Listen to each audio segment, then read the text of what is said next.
সারা দেশে 24 ঘন্টায় গ্রেপ্তার 1809। জাকসু নির্বাচনে অব্যবস্থাপনার প্রতিবাদে রাজধানীতে শিবিরে বিক্ষোভ। বাংলাদেশে চীনের বিনিয়োগ 300% বেড়েছে।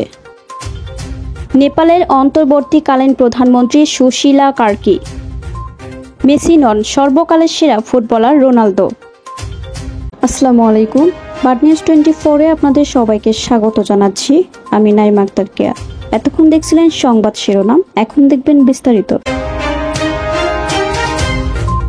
সারা দেশে 24 ঘন্টায় পুলিশের বিশেষ অভিযানে মামলা ও ওয়ারেন্টভুক্ত 1281 আসামিকে গ্রেপ্তার করা হয়েছে। এছাড়া অন্যান্য ঘটনায় গ্রেপ্তার করা হয় 528 জনকে। গতকাল শুক্রবার পুলিশ সদর দপ্তরের AIG media NPR AHM Shahadat Hossain এ তথ্য জানান। তিনি জানান, বৃহস্পতিবার সকাল থেকে গতকাল শুক্রবার সকাল পর্যন্ত 24 ঘন্টায় সারা দেশে পুলিশের বিশেষ অভিযানে মামলা ও ওয়ারেন্টভুক্ত 1281 আসামিকে গ্রেপ্তার করা হয়। অন্যান্য ঘটনায় গ্রেপ্তার করা হয় 528 জনকে।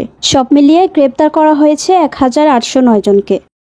জাকসু নির্বাচনে অব্যবস্থাপনা ও ফলাফল প্রকাশে বিলম্বের প্রতিবাদে রাজধানীতে বিক্ষোভ মিছিল করেছে ইসলামী ছাত্র শিবির। শুক্রবার সন্ধ্যা 7:30টায় শিবিরের ঢাকা মহানগর পূর্ব শাখার উদ্যোগে বাইতুল মোকাররম জাতীয় মসজিদের উত্তর গেট থেকে মিছিলটি শুরু হয়ে জাতীয় প্রেস ক্লাবের সামনে গিয়ে সংক্ষিপ্ত সমাবেশের মাধ্যমে শেষ হয়।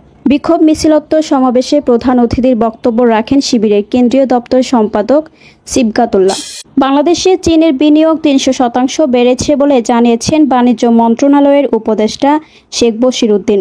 শুক্রবার রাজধানীর বসুন্ধরা কনভেনশন সেন্টারে আয়োজিত belt and road initiative in Bangladesh exhibition উদ্বোধন উপলক্ষে সাংবাদিকদের সঙ্গে আলাপকালে তিনি এই তথ্য জানান। তিনি বলেন, এই প্রদর্শনীর মাধ্যমে বাংলাদেশ ও চীনের যৌথ সক্ষমতা ও পারস্পরিক সহযোগিতা তুলে ধরা হচ্ছে। আইডিয়া শেয়ার ও অভিজ্ঞতা বিনিময়ের মাধ্যমে ট্রেড ও ইনভেস্টমেন্টের নতুন সংযোগ তৈরি হবে। রোড অ্যান্ড বেল্ট ইনিশিয়েটিভ এক্সিবিশনের মধ্যে দিয়ে চীন ও বাংলাদেশের যৌথ সক্ষমতা তুলে ধরার চেষ্টা করা হচ্ছে বলেও জানান তিনি। নেপালে চলমান রাজনৈতিক অস্থিরতার মধ্যেই সাবেক প্রধান বিচারপতি সুশীলা কার্কিকে দেশটির অন্তর্বর্তী সরকারের প্রধান ঘোষণা করা হয়েছে। নেপালের প্রেসিডেন্ট দপ্তর থেকে এই তথ্য জানানো হয়েছে। জানা যায়, জেএনজির বিক্ষোভকারীদের প্রতিনিধি প্রেসিডেন্ট রামচন্দ্র পাউডেল এবং সেনাবাহিনীর প্রধান অশোক রাজ সিগদেলের মধ্যে আলোচনা হয়। এরপর সুশীলা কার্কিকে অন্তর্বর্তীকালীন প্রধানমন্ত্রী বানানোর সিদ্ধান্তের ব্যাপারে সবাই একমত হয়। আজ স্থানীয় সময় রাত 9টায় তিনি শপথ নেবেন।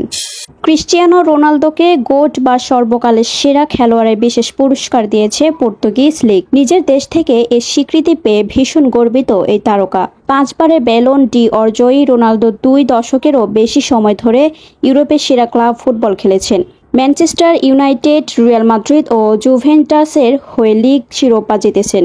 প্রতিটি ক্লাবের হয়ে শতাধিক গোল করেছেন তিনি। চ্যাম্পিয়ন্স লিগে অসংখ্য রেকর্ড করেছেন। জাতীয় দলের হয়ে এখন পর্যন্ত 223 ম্যাচে 141 গোল করেছেন, যা ভাঙা প্রায় অসম্ভব। 40 বছর বয়সেও থেমে নেই রোনালদো। সৌদি আরবের আল নাসর ক্লাবের সঙ্গে 2 বছরের নতুন চুক্তি করেছেন তিনি। সেই সঙ্গে নিজ দেশ থেকে পেলেন এই বিশেষ পুরস্কার, যা তাকে সর্বকালের সেরা খেলোয়াড় হিসেবে তুলে ধরেছে। এতক্ষণ আমাদের সাথে থাকার জন্য আপনাদের সবাইকে ধন্যবাদ। পরবর্তী সংবাদ দেখার জন্য আমন্ত্রণ এবং সাবস্ক্রাইব করে বার্ড নিউজের পাশে থাকুন।